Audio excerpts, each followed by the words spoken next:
ಮದ್ದೂರು ತಾಲೂಕು ಭಾರತೀನಗರದ ಶ್ರೀ ಚಾಮುಂಡೇಶ್ವರಿ ಸಕ್ಕರೆ ಕಾರ್ಖಾನೆ ಪ್ರಸ್ತುತ ಸಾಲಿನ ಕಬ್ಬು ಅರೆಯುವ ಕಾರ್ಯಕ್ಕೆ ಕಾರ್ಖಾನೆ ಉಪಾಧ್ಯಕ್ಷ ಆರ್ ಮಣಿ ಕಾರ್ಖಾನೆ ನೌಕರರು ಮತ್ತು ರೈತರೊಂದಿಗೆ ಬುಧವಾರ ಮುಂಜಾನೆ ಚಾಲನೆ ನೀಡಿದರು.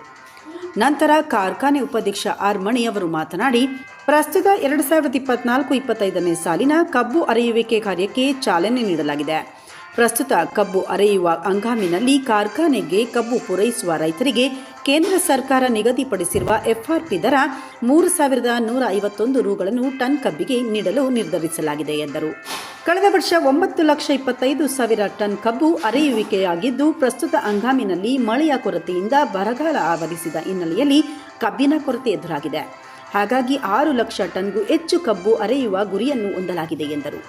ಕಳೆದ 3 ವರ್ಷಗಳಿಂದಲೂ ರೈತರು ಕಾರ್ಖಾನೆಗೆ ಕಬ್ಬು ಸರಬರಾಜು ಮಾಡುವಲ್ಲಿ ಮತ್ತು ಕಾರ್ಖಾನೆಯಲ್ಲಿ ಹೆಚ್ಚು ಕಬ್ಬು ಅರೆಯಲು ಕಾರ್ಮಿಕರು ಸಹಕರಿಸಿದ್ದಾರೆ. ಈ ಸಾಲಿನಲ್ಲೂ ರೈತರು, ಕಾರ್ಮಿಕರು ಅದೇ ರೀತಿಯ ಸಹಕಾರ ನೀಡಬೇಕೆಂದು ತಿಳಿಸಿದರು. ಇದೇ ವೇಳೆ ಪ್ರಧಾನ ವ್ಯವಸ್ಥಾಪಕ ಸೆಂಥಿಲ್ ರವಿ, ಸಹಾಯಕ ಪ್ರಧಾನ ವ್ಯವಸ್ಥಾಪಕ ಮಣಿಮಾರನ್, ಮಹಾದೇವ್ ಪ್ರಭು, ಆಡಳಿತಾಧಿಕಾರಿ SJ ನಿತೀಶ್, ನಿಂಗಯ್ಯ ಸೇರಿದಂತೆ ರೈತ ಮುಖಂಡರು ಉಪಸ್ಥಿತರಿದ್ದರು. ಎಲ್ಲರೂ ಕಬ್ಬು ಪ್ಲಾಂಟೇಷನ್ ಮಾಡಿ ನಾಟಿ ಮಾಡಿ ಒಂದು 10-12 ಲಕ್ಷ ತನಕ ನಮ್ಮ ಫ್ಯಾಕ್ಟ್ರಿ ಕ್ರಷ್ ಮಾಡೋ ತನಕ ಎಲ್ಲರೂ ನಾಟಿ ಮಾಡಬೇಕಂತ ಕೇಳಿಕೊಂಡು, ಪ್ಲಸ್ಸು ಈ ವರ್ಷನಲ್ಲಿಂದ 3,151 ರೂಪಾಯಿ FRP ರೇಟು ನಾವು ಕೊಡ್ತಾಯಿದ್ದೀವಿ. ಲಾಸ್ಟ್ ಇಯರ್ಗಿಂತ 200 ರೂಪಾಯಿ ಜಾಸ್ತಿ ಕೊಡ್ತಾಯಿದ್ದೀವಿ.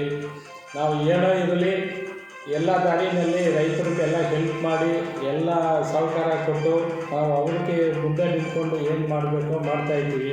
ತಾಯಿ ಚಾಮುಂಡೇಶ್ವರಿ ಕೃಪೆಯಲ್ಲಿ ಎಲ್ರಿಗೂ ಒಳ್ಳೆಯದಾಗಬೇಕು. ಎಲ್ಲರೂ ಕಬ್ಬು ನಾಟಿ ಮಾಡಿ ನೀರು ನಾವು ಎಲ್ಲ ಕೇಳಿದ್ವಿ. ಮಳೆ ಕಮ್ಮಿನಲ್ಲಿಂದ ಸ್ವಲ್ಪ ಬರುತ್ತೆ ಅಂತ ಹೇಳ್ತಾರೆ. ಬಟ್ ನಮಗೆ ಈಗ ಸಡನ್ನಾಗಿ ನೀರು ಬೇಕೇ ಬೇಕು ಕಾರ್ಖಾನೆ ಸ್ಟಾರ್ಟ್ ಮಾಡೋಕ್ಕೆ. ಅದಕ್ಕೆ ನಾವು ಯಾವ್ಯಾವ ದಾರಿ ಹುಡುಕಿ ನೋಡ್ತೀವಿ, ಬೋರ್ವೆಲ್ ಅದು ಇದು.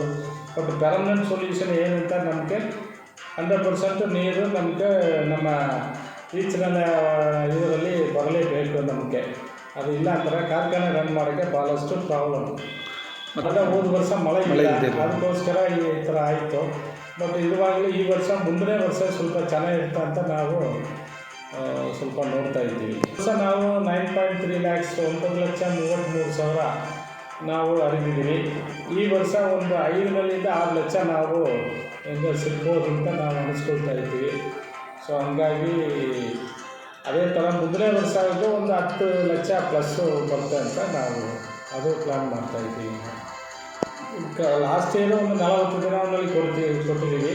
ಅದೇ ಥರ ಅಟ್ಲೀಸ್ಟ್ ಒಂದು 30 40 ದಿನ ಒಳಗಡೆ ಕೊಡೋಕ್ಕೆ ಎಲ್ಲ ರೀತಿಯಲ್ಲಿ ವ್ಯವಸ್ಥೆ ಮಾಡ್ತೀವಿ.